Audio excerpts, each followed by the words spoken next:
तो जो गुरु चरणों का आश्रय ले लेता है तो चाहे ब्रह्म हत्या क्यों ना लगी हो, फिर उसे कोई पाप नहीं भोगना पड़ता। जो गुरु चरणों के आश्रित हो गया वो ब्रह्म हत्यारा क्यों ना हो, अब उसे उस ब्रह्म हत्या का पाप नहीं भोगना पड़ेगा।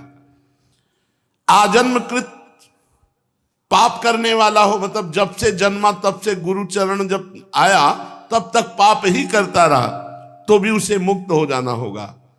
कोई भी पाप का उसे दंड नहीं मिलेगा जो गुरु शरण में आ गया। पूर्व काल के ब्रह्म हत्या जनित पाप सब नष्ट हो जाते हैं केवल गुरु शरणागति से।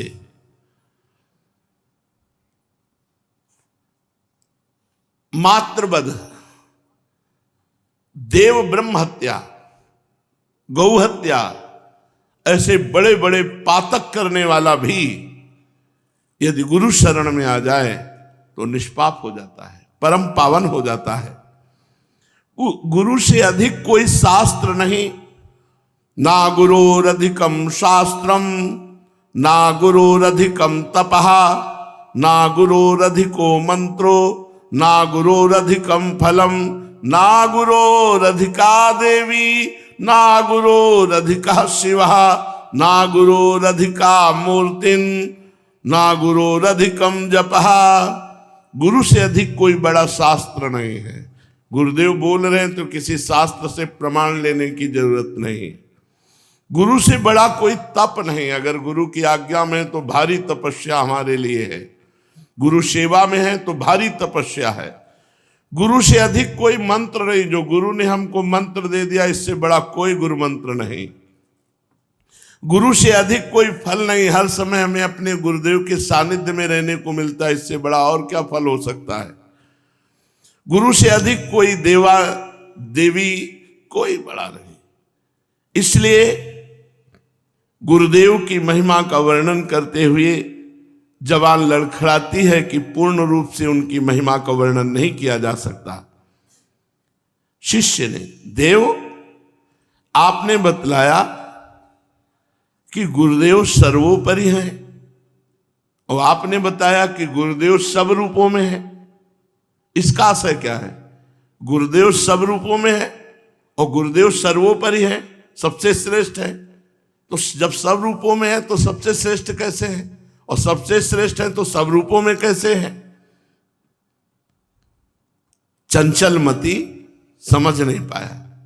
बाबा बोले चंचल मति समझ नहीं पाया।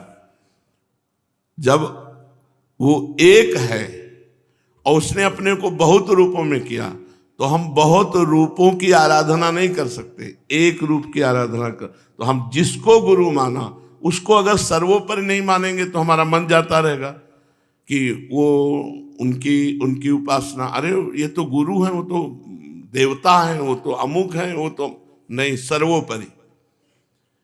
यहां तक कि एक तरफ भगवान खड़े एक तरफ गुरुदेव, तो हम पहले गुरुदेव के चरण पकड़ेंगे, गुरुदेव को प्रणाम करेंगे। गुरु गोविंद दो खड़े काके लागों पाए, तो बलिहारी गुरु आपने, क्योंकि गोविंद दियो बताए। जिन्होंने हमें गोविंद से मिला दिया, ऐसे गुरुदेव की बलिहारी, या गोविंद ने बता दिया कि गुरुदेव के पहले चरण पकड़ो तभी हम पकड़ में आएंगे। अगर गुरुदेव के चरण छोड़ दिए तो हमें नहीं पकड़ सकते, क्योंकि गुरुदेव की कृपा से ही हमारी प्राप्ति होती है। इसलिए गुरुदेव को सर्वोपरि माना जाता है कि इनसे बढ़कर कोई नहीं, क्योंकि हमारा मन फिर कहीं जाए ना। इसीलिए उत्तर देते समय कहा, अरे चंचल मति, कि तुम्हारी मति एकाग्र नहीं, इसलिए तुम्हें ऐसा प्रश्न आया। जब गुरुदेव कृपा करते हैं तो शिष्य को साधना और मंत्र दोनों देते हैं, लेकिन कोई बिरला ही ऐसा है जो गुरु वाक्य पे टिका रहे। नहीं, अपनी मति गति से चलना अच्छा लगता है, अपने मन और बुद्धि के अनुसार चलना अच्छा लगता है, गुरु के अनुसार नहीं। धन्य है उसका जीवन जो अपने मन बुद्धि को गुरु के अनुसार चलाता है। शिष्य गुरु के दिए हुए मंत्र की साधना करता है। गुरु मंत्र और इष्ट देव और गुरु तीनों एक ही हैं। जिस समय गुरु की सेवा और मन ही मन गुरु मंत्र का जाप और इष्ट देव का आश्रय, उसी समय साधक सिद्ध हो जाता है। इष्ट देव का आश्रय, मन ही मन गुरु मंत्र का जाप, और गुरु चरणों का सानिध्य, गुरु सेवा। गुरुदेव का जो पूर्ण स्वरूप है वही शिष्य का स्वरूप हो जाता है। तीन बातें, गुरु सेवा, मन ही मन गुरु मंत्र का जाप, और प्रगट में इष्ट देव का आश्रय। शिष्य के हृदय में गुरुदेव की महिमा सुनते सुनते कभी तृप्ति नहीं होनी चाहिए और प्रगाढ़ भक्ति गुरुदेव के चरणों में होनी चाहिए। किसी भी तत्व को धारण करने के लिए तपस्या की आवश्यकता होती, बिना तप किए वो गुरु भक्ति में भी नहीं आ सकता। बिना तपस्या के एक जगह टिक नहीं सकता, उसका मन चंचल होता रहता है, और चंचल व्यक्ति कभी सिद्ध नहीं होता। चंचल व्यक्ति कभी सिद्ध नहीं होता, चंचलता बिना तपस्या के नहीं जाती, इसलिए वो एक जगह टिकता नहीं है। क्योंकि जैसे स्नान के बाद हाथी धूल भर के सूंड में अपने शरीर में डाल लेता है, ऐसे ही चंचलता रूपी धूल गुरु कृपा का जो स्नान हुआ वो टिकने नहीं देती, फिर धूल डाल देती है। तपसा प्राप्यते सत्वम, सत्वात् संप्राप्यते मनः, मनसा प्राप्यते आत्मा, आत्मा पत्या निवर्तते। उपनिषद कहता है कि तपस्वी पुरुष ही सतोगुणी होता है, और सतोगुणी का ही मन स्थिर रहता है, और स्थिर मन वाला ही आत्मज्ञान प्राप्त करता है, और आत्मज्ञानी ही संसार से मुक्त होता है। तो प्रश्न हुआ, आपका तपस्या से क्या तात्पर्य है? तो बाबा ने कहा, श्री भगवान ने गीता में त्रिविध तपस्या का वर्णन किया है। देव द्विज गुरु प्राज्ञ पूजनम शौच मार्जवम ब्रह्मचर्य महिंसा चा शारीरम तप उच्यते। गुरुदेव कृपा करके बता रहे हैं कि किस तपस्या से मन शांत और सतोगुणी होता है। तो बोले, देवता की आराधना, ब्रह्म ऋषियों की आराधना, गुरु की आराधना, तत्वज्ञ साधुओं की पूजा, और पवित्र शरीर, पवित्र वाणी, पवित्र मन, सरलता, ब्रह्मचर्य और अहिंसा, ये शारीरम तप उच्यते, ये शरीर का तप है। शरीर से देवता का पूजन, ब्रह्म ऋषियों की सेवा, गुरु की सेवा, तत्वज्ञ साधुओं की सेवा, शरीर पवित्र रखना, सरल व्यवहार करना, और शरीर को ब्रह्मचर्य रखना, ये किसी की हिंसा न करना, ये शारीरिक तप उच्यते। देव द्विज गुरु प्राज्ञ पूजनम शौच मार्जवम ब्रह्मचर्य महिंसा च शारीरम तप उच्यते, ये शरीर तप है। दूसरा, अनुद्वेग करम वाक्यम सत्यम प्रियम हितंच यत् स्वाध्यायाभ्यसनम चैव वांगमयम तप उच्यते। शरीर का तप अभी बताया, अब ये वाणी का तप बताया कि तुम्हारा वचन ऐसा नहीं होना चाहिए कि किसी के हृदय में जाके दुख दे। उद्वेगपूर्ण वचन नहीं बोलना, सत्य बोलना, प्रिय बोलना, हितकर वाक्य बोलना, शास्त्रों का पाठ करना, स्तोत्र आदि का पाठ करना, और मौन रहना, ये वाणी का तप है। शारीरिक तप, वाङ्मय तप, और फिर मानसिक तप। मना प्रसाद सौम्यत्वम मौनमात्म विनिग्रह भावसम शुद्धि रित्येत तपो मानस मुच्यते। सदैव प्रसन्न रहने की चेष्टा करें।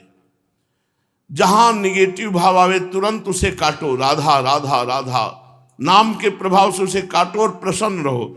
आगे किसी भय का जो दर्शन कराता है मन, उसी समय निर्भय हो भगवान का आश्रय लेकर।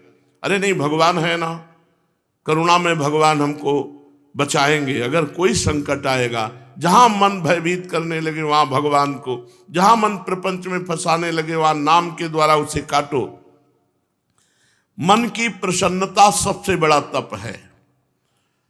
सौम्यता अर्थात क्रूरता का अभाव, वाक संयम, वाणी का संयम, मन का विषयों की ओर से हटाकर भगवत चरणारविंद में लगाना, और व्यवहार सरल होना, ये मन की तपस्या है। शरीर की तपस्या, वाणी की तपस्या, मन की तपस्या जब ठीक होगी तब गुरु चरणों में प्रीति होगी। इसीलिए प्रायः गुरु चरणों में प्रीति नहीं देखी जाती। जब इस प्रकार तपस्या करते करते सतोगुण आ जाता है तो मन चंचलता रहित हो जाता है, और जब स्थिर चित्त से गुरु के वाक्य सुने जाते हैं तो हृदय में वो वाक्य जाकर के अपना प्रभाव दिखाते हैं। फिर उसे आत्मज्ञान होता है, आत्मज्ञानी ही जीवन मुक्त हो जाता है। तो क्या चंचल चित्त व्यक्ति सब उसका साधन निरर्थक होता है? निरर्थक तो नहीं, क्योंकि सत्साधन है, किंतु बहुत लंबा समय व्यर्थ चला जाएगा। जब धीरे धीरे साधन करते करते करते करते उसकी वासनाएं नष्ट होंगी, फिर उसके अंदर ये तपस्या आएगी, तब उसकी भूमि दृढ़ होगी। होगा ऐसे ही, पर बहुत लंबा समय लगेगा। किंतु प्रभु जो तपस्या नहीं कर सकते उनके लिए कोई उपाय है? ये मानसिक, शारीरिक, वाचिक तपस्या नहीं कर सकते तो उनके लिए कोई उपाय है कि वो भगवत प्राप्ति कर ले? अवश्य अवश्य। सर्वदा गुरु के अधीन हो जाओ बस। गुरु के अधीन, हमसे कुछ नहीं बनता, हम गुरु के अधीन पड़े, हो जाएगा। जहां गुरु जाएंगे वहीं लेके चले जाएंगे, कृतार्थ हो जाएगा। बस गुरुदेव को देखना, गुरुदेव के समीप रहना, गुरुदेव की जूठन पाना, गुरु के, बस जैसे बच्चा मां के अधीन, ऐसे गुरुदेव के अधीन हो जाए। सर्व तीर्थ में स्नान करके, सर्व तीर्थ में जितने भी तीर्थ है, स्नान करके जो पवित्रता आती है गुरुदेव की चरण रज, ऐसे लगा लो परम पवित्र हो गए। वह परम पवित्र हो जाता है जो गुरुदेव की चरण रज का सेवन करता है। वह मोक्ष लाभ का अधिकारी हो जाता है जो गुरुदेव के चरणों के आश्रित रहता है। सायं प्रातः गुरुदेव की दंडवत करो और गुरुदेव को प्रणाम करके मन ही मन गुरुदेव का वर्ण करो रोज। गुरुदेव हमारे साधन भी आप हैं और साध्य भी आप हैं। और तुम्हें एक महिमा की बात बताते हैं, कुछ ना कर पाओ, मान लो हर समय गुरुदेव के सानिध्य में रहने का तुम्हारा सौभाग्य नहीं है, तो वत्स मैं तुम्हें एक बहुत बड़ी बात बताता हूं। तुम अपने श्री गुरु की पादुका ले लो और उनको अपने पास रख लो। हर समय गुरु की पादुका के साथ रहो तो गुरु के सानिध्य में ही माना जाएगा। ये बहुत सुंदर बात है। सब कोई अपने गुरुदेव के समीप नहीं रह सकता। कह रहे कोटि कोटि महादानात, कोटि कोटि महाव्रतात्, कोटि कोटि महाज्ञानात् पराश्री पादुका स्मृति ही। ओहो, कोटि मंत्र जपात देवी पुण्य तीर्था गाहनात्, कोटि देवार्चनात् देवी पराश्री पादुका स्मृति ही। महारोग महोत्पाते, महादोषे महाभये, महापदी महापापे स्मृता रक्षति पादुका। बहुत सुंदर, बहुत सुंदर, बड़ी दुर्लभ बात पूज्य श्री सीताराम दास जी महाराज के वचनों से मिल रही। कोटि कोटि महादान, कोटि कोटि महाव्रत, कोटि कोटि महाज्ञान से भी अधिक है गुरु के चरण पादुका का स्मरण करना। गुरु की चरण पादुका का स्मरण करना, अपने गुरु की चरण पादुका का स्मरण करना। गुरुदेव की कृपा से सिराहना गुरुदेव की पादुका से ही भरा हुआ है। जूता, पादुका, मोजा जो है वो सब सिराहने रखे हुए। जो गुरुजी ने पादुका दी थी वो सिंहासन पर विराजमान है। ऐसे जो दांव लग जाता है वो सब जगह जगह रखी ऊंचे ऊंचे पे, जिधर जाओ उधर से दंडवत करो गुरु जी की। कहीं जूते रखे हैं, कहीं मोजे रखे हैं, कहीं, और जहाँ शयन करते हैं वहाँ जूते अलग रखे। कई जोड़ी जो मोजा रिटायर करके रख दिए गए। तो जब सेवा में थे तो पूछ लेते, महाराज जी अब ये तो पहनने के काम में आएंगे नहीं, तो क्या रखे रहने दो? नहीं, रखे ही रहेंगे, पर पूछ रहे हैं पहनने काम में आएंगे? नहीं, अब तो नए पहनते हैं। तो ठीक है महाराज जी, उन्हीं के सामने जेब में ऐसे रख लिए। गुरु की चरण पादुका का स्मरण, देखो कह रहे कोटि कोटि महादानात्, करोड़ करोड़ प्रकार से दान करने से जो पुण्य होता है केवल गुरु की पादुका सर पर रख लेने से होता है।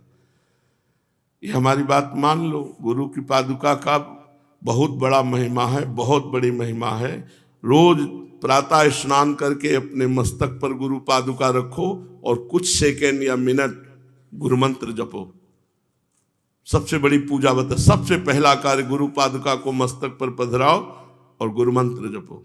फिर गुरु पादुका जिस आसन पर विराजमान है, थोड़ा जल, गंगा जल या यमुना जल लेकर चरण पादुका का प्रक्षालन करो और वो चरणामृत पान करो, हाथ धो करके। फिर चंदन, तिलक, जो भी आपकी सामग्री पूजन की है उससे गुरु पादुका का पूजन करे। गुरु पादुका का जो स्मरण कर, करोड़ करोड़ महाव्रतों का फल, करोड़ करोड़ जो ज्ञानियों को परम लाभ प्राप्त हो, वो सब गुरु पादुका से। कोटि मंत्र जपात देवी पुण्य तीर्थावगाहनात्, कोटि देवार्चनात् देवी पराश्री पादुका स्मृति। गुरुदेव की चरण पादुका का पूजन, उनका ध्यान, उनका स्मरण, बोले करोड़ों मंत्र जप का फल, सब तीर्थों के अवगाहन का फल, सब देवताओं के अर्चन का फल गुरु पादुका पूजन से प्राप्त हो जाता है। और अगर गुरु पादुका छाती से बंधी हो तो देखो कह रहे महारोगे महोत्पाते महादोषे महाभये महापदी महापापे स्मृता रक्षति पादुका। अगर गुरु पादुका को ऐसे छाती पे बांधे हुए तो कोई महारोग उसे गिरा नहीं सकता, कोई महा उत्पात उसे छू नहीं सकता, कोई महादोष उसे स्पर्श नहीं कर सकता। बड़ी कृपा गुरु पादुका की होती है। महारोगो अगर छाती से पादुका लगी तो कोई, यार क्या जाता है, गुरु की पादुका अगर छाती पे बंधी, गुरु की पादुका है। हमारे पास इस शरीर के जो पिताश्री थे, धन्य है हमको कहते हैं, हल जोतते समय भी पादुका कांधे पे झोली में गुरु जी की पादुका। ऐसे सौभाग्य हमारे रहे कि ऐसे पिताश्री मिले, नंगे पैर हल जोतना, गरीब ब्राह्मण नंगे पैर हल जोतना, एक मार्किन का चला, एक मार्किन का चला, कभी सिली बनियान नहीं पहनी, लंगोटी जैसे साधु। प्याज लहसुन तो मोहल्ले में नहीं आता था, घर की तो बात जाने दो। गुरु जी की पादुका, गीता जी और रामायण जी, ये वो हर समय ऐसे झोली एक रखते थे, झोली और ऐसे बांध लिया और हल जोत रहे। फिर जब स्नान करना हुआ तो डाल पे टांग दिया, स्नान किया सरोवर पे, और पहले गुरु जी का चरणामृत लेते थे, फिर भोजन पाके फिर जो कार्य करना हो। इतना गुरु चरण पादुका से, उन्हीं से गुरु चरण पादुका के प्रति प्रीति कैसे की जाती ये सीखा। शास्त्रों के प्रति कितनी समर्पण वृत्ति होनी चाहिए उनसे सीखा कि किसान होते हुए भी गीता रामायण कांधे पे ही रहती थी। और जब स्नान करते तो कुछ गीता के श्लोक, कुछ रामायण के करके, और फिर मंजीरा टेंट में रखते थे। मंजीरा त्रिपुंड लगा हुआ, हल जोतते त्रिपुंड। एक बार हल जोत रहे थे तो कुछ लोग निकले, बोले अच्छा फंसा है बाबा जी। वे समझ रहे थे कि बाबा जी को हल जोतवाया जा रहा है, तो बाबा जी के बाबा जी पैदा होते तो बाबा जी हुए नाना बाबा जी, मामा बाबा जी, बाबा बाबा जी, पिता बाबा जी। बाबा जी के बाबा जी पैदा होते नहीं होते। तो वो ऐसे संत रूप में, तो गुरु चरण पादुका की जो महिमा वो बचपन से हमने अपने पिताश्री में देखी और उन्हीं की पूजा की हुई। वो सबसे पहले नहा करके फिर गुरु पादुका ऐसे माथे पे रखते, फिर वैसे धो करके और चरणामृत लेते, फिर गीता रामायण का पाठ करके 12 बजे दिन तक हल जोतते रहते।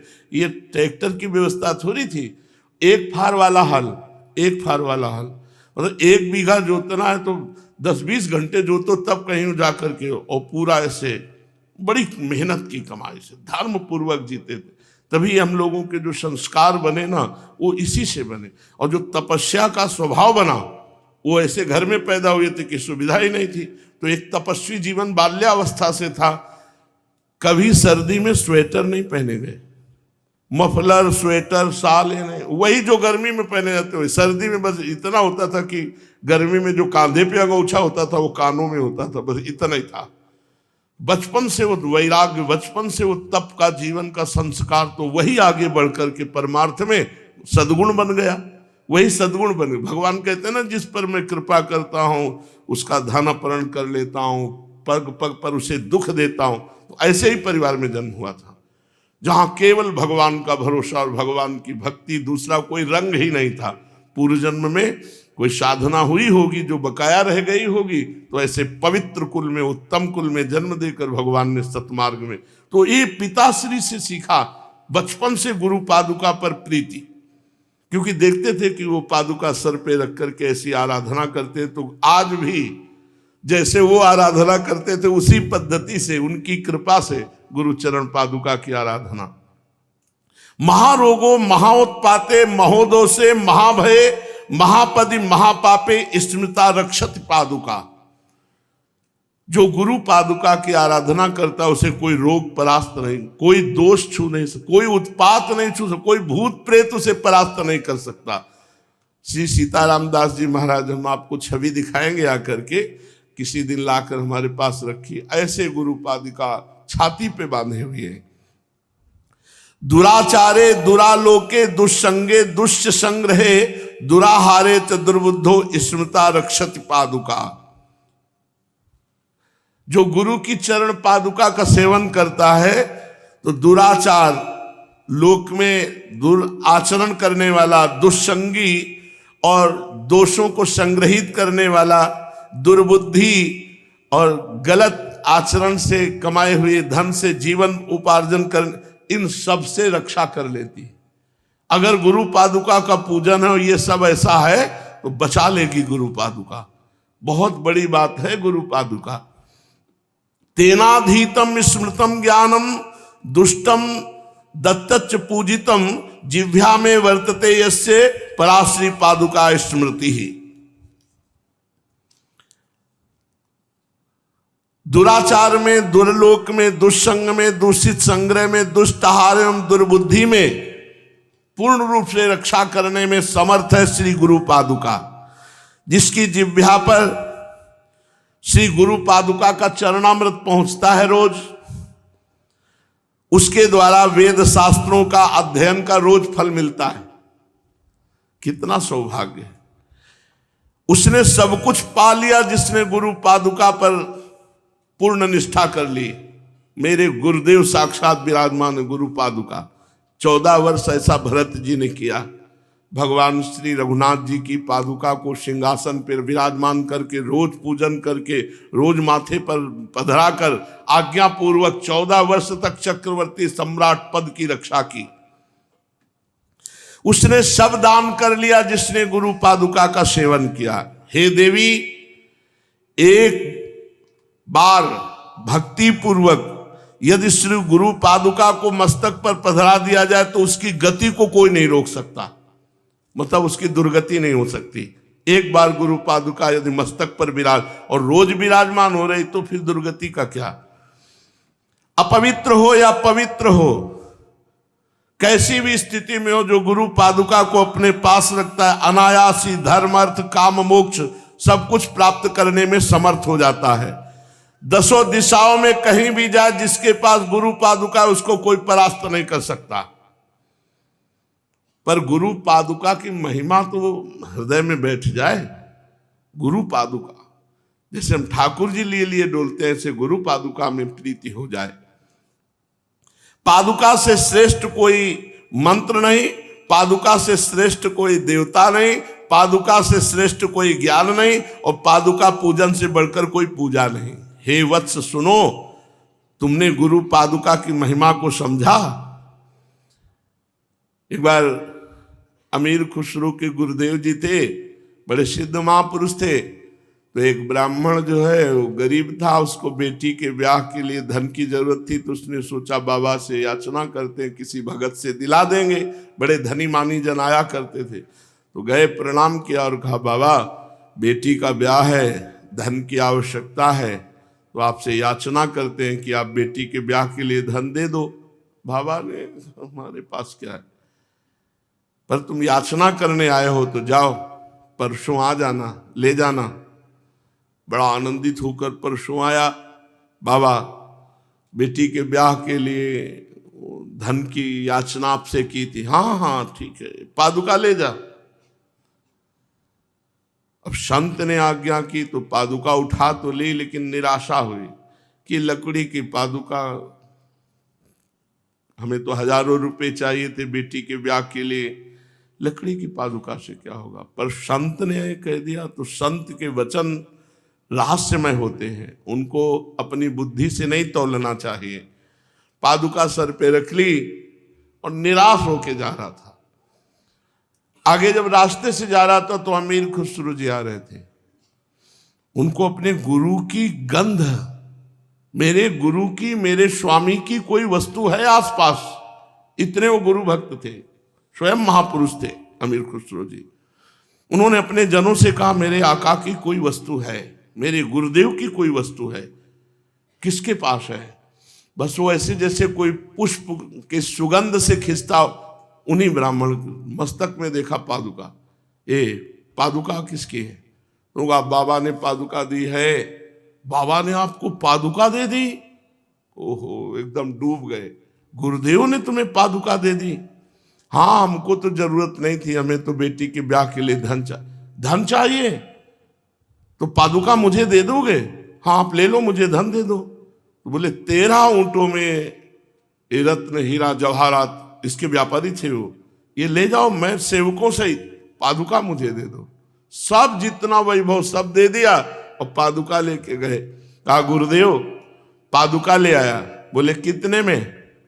तो उनका 13 ऊंटों के असरफी और रत्न आदि थे। तो बोले सस्ती ले आया, पर चलो रख दो, पादुका रख दो।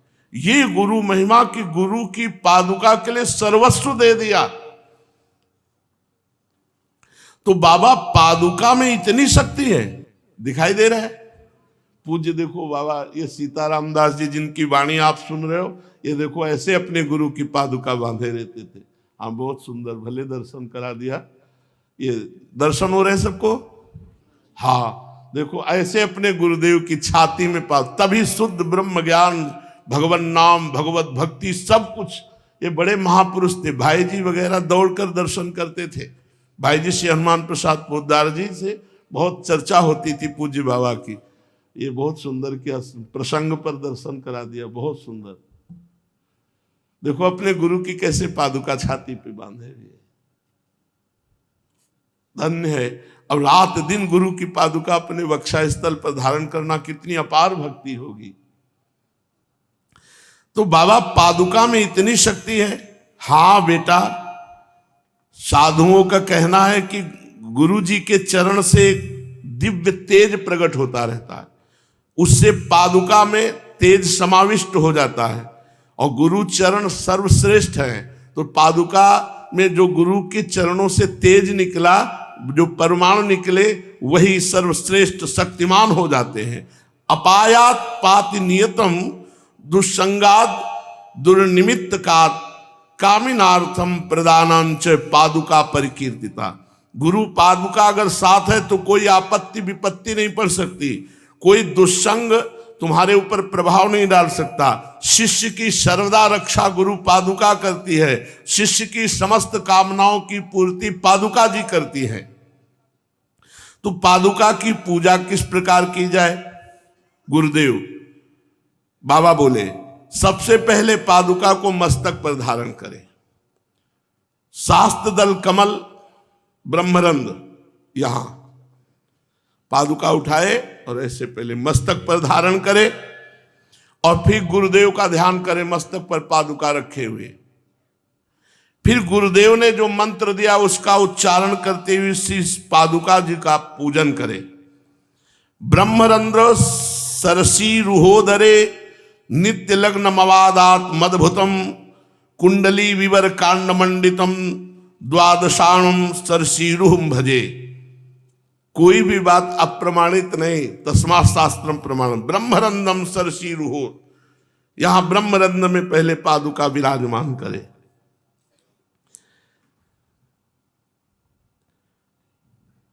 बाबा आप इसे समझा करके कहें तो मेरी समझ में आ जाएगा।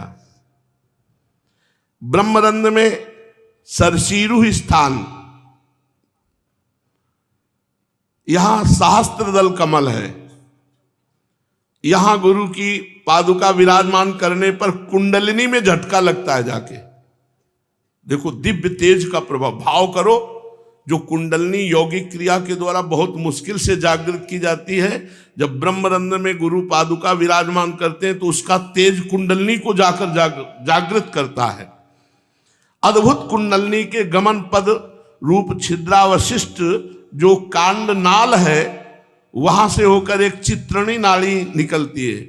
उस नाड़ी में जाकर गुरु पादुका प्रभाव करती, मतलब दिव्यता गुरु पादुका की। फिर 12 दल कमल की कर्णिका में श्री गुरुदेव भगवान का जो ध्यान पूर्वक यहां पादुका रखी गई है, वो जाकर के वहां उन कमल को खिलाती। जो 60 कमल है सब कमलों को खिला देती है। जो गुरुदेव की चरण पादुका को मस्तक पर रखकर काफी देर गुरु मंत्र का जप करता है, चिंतन करता है, गुरुदेव का जप करता है मंत्र का, और पादुका जी मस्तक पर विराजमान, तो हंस स्वरूप भगवान उसके हृदय कमल पर प्रकाशित हो जाते हैं गुरु महिमा से। गुरु पाद पद्मद्वय, गुरु जी के चरण जो 2 हैं, उनका जो चिन्ह है पादुका, अरुण अरुण वर्ण, गुरुदेव के चरणों का ध्यान करते हुए फिर पादुका को स्नान कराए। अगर आपको समय हो तो थाली पे पादुका रख दिया, सुंदर जल से स्नान कराया और वही चरणामृत पान, ये अमृत पूर्ण है, ये अमृतमय है। फिर कपड़े से पोंछकर पादुका विराजमान की, फिर इत्र लगा दिया, फिर चंदन लगाया, फिर धूप अगरबत्ती, ऐसे आरती पूजा की। गुरुदेव मेरी बुद्धि अत्यंत मलिन है, ये सब कुछ सुन रहा हूं, पर क्या मैं धारण कर सकता हूं, ऐसा कर सकता हूं? अरे बाबा एकदम सरल बात है, इसमें कौन सी हम तुम्हें बुद्धि लगाने की बात कह रहे हैं। पुनः सुनो, गुरुदेव के चरणों का चिंतन करते हुए, गुरु मंत्र जप करते हुए, गुरु पादुका की आराधना, ये निश्चित तुम्हें भगवत प्राप्ति करा देगी। त्रिसंध्यायाम पूजयेद यस्तु गंध पुष्पर जगत गुरुम तस्य किम मंत्र पूजादि विधान नैन्यसि जापकई। जो तीनों काल में गुरुदेव के चरणारविंद की पादुका का गंध पुष्पादि से पूजन करता है, उसके लिए कुछ दुर्लभ नहीं है। मेरे नाथ मेरी बात समझ जाओ। पहले तो बताया है कि बहुश्यामा को एक ओहम में करना, बोले ये तपस्या के द्वारा हो सकता है, शारीरिक तपस्या, मानसिक तपस्या, वाचिक तपस्या, बोले ये हमसे नहीं होने वाली। तभी पादुका सेवा बताई कि पादुका छाती में बांध लो, पादुका सिंहासन में विराजमान कर लो, उसकी आरती पूजा करो, चरणामृत लो, गुरु का मंत्र जप करो, इसी से सब हो जाएगा। कुछ तो मान लो। अगर महापुरुषों ने अनुभव करके बताया स्वयं, तो वो बात हमें अपने जीवन में उतार लेनी चाहिए।